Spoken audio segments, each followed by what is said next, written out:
Whew, I am tired. We've been walking for so long, and I'm hungry too. What do you want to eat? Have you ever heard of vegan meat, like the Impossible Burger? No, I haven't. But isn't that the same thing as the Black Bean Burger?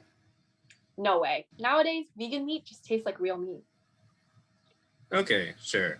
I don't believe that. Well, okay. Let's just go into this restaurant.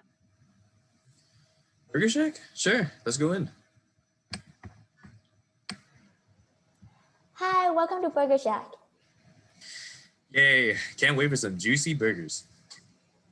Do you have any vegan options? Of course, we have our new Impossible Burger. There's no meat in it, but it tastes just like red meat. Ew, no way. Vegan meat can't be the same as red meat. Well, you wouldn't know unless if you tried it. Okay, fine. I'll order one Impossible Burger, please. One for me too. Okay, 2 Impossible Burger coming right up. Hey, you know there's more to vegan meat than it just being meat for vegan people. Vegan meat sourced from soy is so much more environmentally friendly. And we emit so much greenhouse gases every year just from animal farming. Wow, I never really thought about that. I've always wanted to be more environmentally friendly. Maybe I should start being more open-minded towards vegan meat now. And also, eating too much red meat can cause you to have different types of cancer and also diabetes and heart disease. Oh yeah, my doctor warned me about that and told me I should start eating more green vegetables. Okay, here's the food.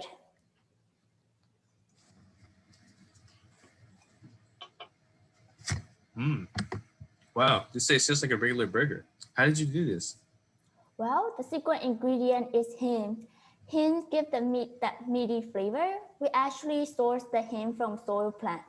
We get more than 90% of our iron from heme, and it's present in both meat and certain vegetable. Wow, that is amazing. I had no idea. I can't believe there's no meat in this at all. Should have believed me. What is heme? Heme is found in every cell of an animal's body and charged with an important role of allowing hemoglobin to distribute oxygen throughout the entire body. The structure of heme is a metal complex with a central iron atom and is on the hemoglobin protein. Each hemoglobin is allowed to bind up to 4 oxygens. With that being said, heme undergoes conformational changes when it is bound to an oxygen. When the first oxygen is bound, heme changes its conformation from T to R to allow the next 3 oxygens to bind easier. The oxygen is bound to heme in the lungs and released in the tissues. So why are humans required to consume heme? Heme is an essential part of our diet because it provides our body with iron. It is one of the greatest sources of iron, and lacking heme in the diet may lead to anemia. Heme represents 95% of the iron in our body. A great source of heme is from red meat.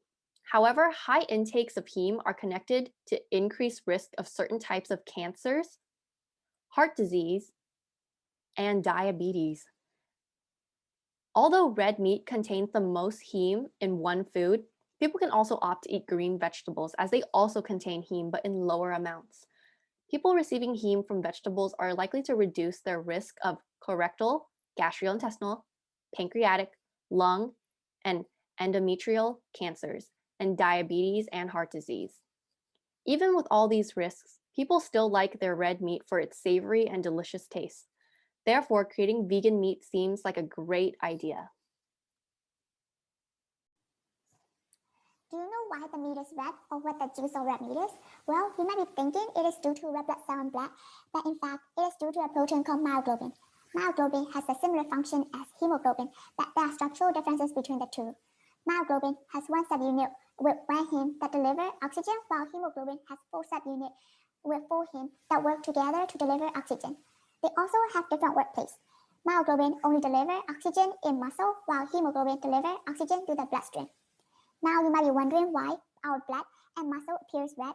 Well, it is due to heme and the iron in the middle of heme. Like how iron metal turns reddish red when it is oxidized by oxygen, the iron heme is oxidized when it is trying to deliver oxygen to different parts of the body. Since our body needs oxygen 24/7, it appears red most of the time. Heme is also the reason why our blood tastes and smells metallic and why meat tastes like meat. When the meat is cooked at high temperature, the protein denatures, loses its original shape and can no longer carry oxygen as usual. This decomposed protein then reacts with water to form gelatin, the material used to make jello. This tenderizes the meat, giving it the meaty flavor. The meat we eat contains amino acid, the building block for protein, lipid or fat, trace minerals such as iron and calcium, as well as vitamins. But these components are not exclusive to animals. Plants also have them, and companies such as Impossible Burger found alternatives for all these components while trying to make vegan meat taste like meat. They also found an alternative for heme. The root of soy plant contains a protein called lead hemoglobin, which is the equivalent of myoglobin in meat. So they genetically modify yeast to produce the protein, then use it to recreate the taste of meat. The vegan meat increases the amount of protein we intake while reducing the cholesterol, hormones, and antibiotics that come with real meat. At the same time, it tastes like real meat. Not only is it fascinating that heme can reproduce the taste of meat, it also has the potential to solve problems on a global scale. Heme can reduce the emission of greenhouse gases because it can reduce the demand for cattle. Having less cattle on a ranch can decrease the overall emission of methane because cows are known to be large emitters of that gas. Heme can reduce the amount of land and water being used because when the demand for beef decreases, water can be used to grow other crops and vegetables, which uses a lot less water for it to be produced. From a statistical perspective, the water footprint to produce 1 pound of beef is 1,800 gallons of water compared to corn and soybeans, which are only 108 gallons and 216 gallons respectively. The reason why it takes 1,800 gallons of water to produce a single pound of beef is that cows are efficient in turning the food they eat into their own body mass, and they are capable of eating 1,000 grains of cattle food.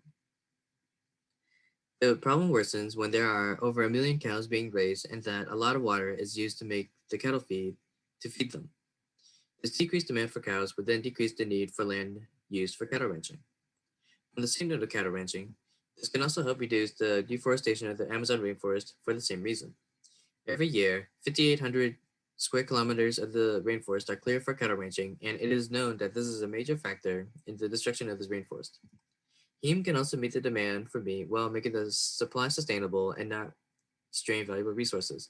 In the United States, red meat is the largest type of meat being consumed with a percentage of 58% out of all other different meats. Over the years, the consumption of red meat has been increasing over the decades, and because there are no signs of it slowing down, heme might be the answer in being able to meet the demand despite the growing trend.